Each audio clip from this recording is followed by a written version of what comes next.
On June 22, 1941, at 3:15 in the morning, 3 million German soldiers crossed into the Soviet Union along a front stretching nearly 2,000 miles.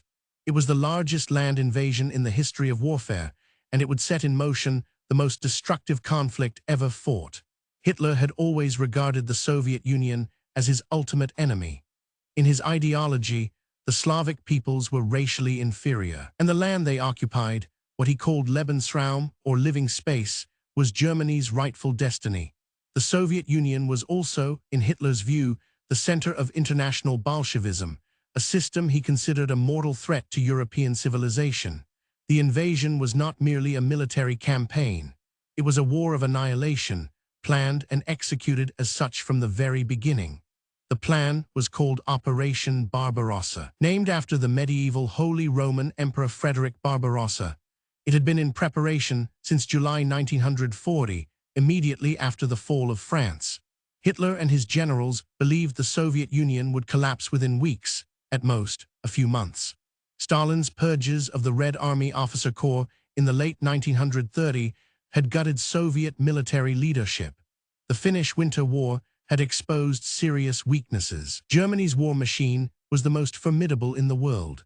The plan called for 3 army groups, North, Center, and South, to advance simultaneously across the entire front, destroying the Red Army in vast encirclement battles before Soviet forces could fall back beyond the reach of the German panzers.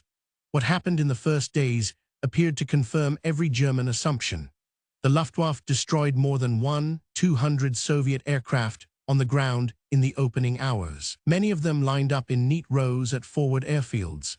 German panzer columns advanced 60, 70, 80 miles in a single day. Soviet units were encircled before they could react. At Minsk and Bialystok, Army Group Center trapped over 300,000 Soviet soldiers in the first week.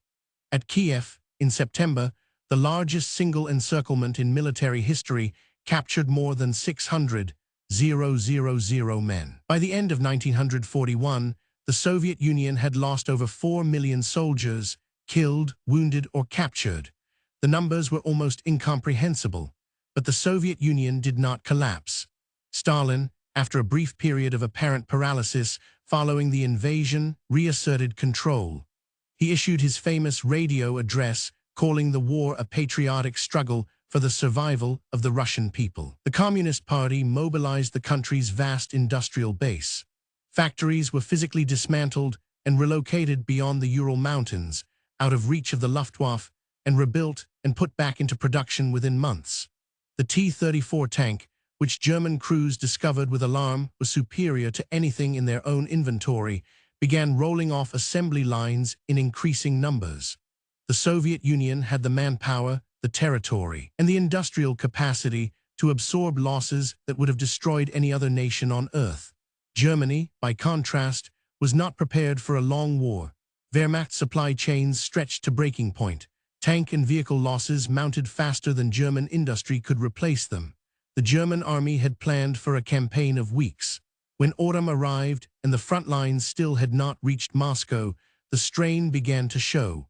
Operation Typhoon. The final drive on Moscow in October came agonizingly close. German advance patrols could see the spires of the Kremlin, but the autumn rains turned Russian roads to mud, and the German advance slowed to a crawl. When winter arrived, the Wehrmacht, many of its soldiers still in summer uniforms, faced temperatures of -30, -40 degrees. On December 5, 1941, the Soviet Union launched a massive counteroffensive before Moscow. German forces were pushed back across the front. For the first time in the war, the Wehrmacht retreated. Hitler dismissed dozens of generals and assumed personal command of the army. The myth of German invincibility, which had been built on the fall of Poland, France, Yugoslavia, and Greece, had its first crack. Barbarossa had not failed, not yet, but it had not succeeded. And in failing to succeed, it had created the conditions for Germany's eventual destruction. The decision to invade the Soviet Union was the central gamble of the Second World War. Hitler believed he could destroy the Red Army before winter, before America entered the conflict, before Britain could be reinforced. He was wrong on every count. Operation Barbarossa opened a front that consumed the majority of German military strength for the next 4 years. Of the roughly 27 million Soviet citizens who died in the war, the largest death toll of any nation in any conflict in history, most died on this front. It was here that the war was truly decided.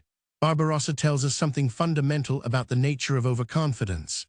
The most capable military force in the world, led by generals who had never lost a campaign, attacked a country they had convinced themselves was already hollow. They were wrong. The Soviet Union was not hollow. It was vast and enduring and willing to accept losses beyond anything the German High Command could imagine.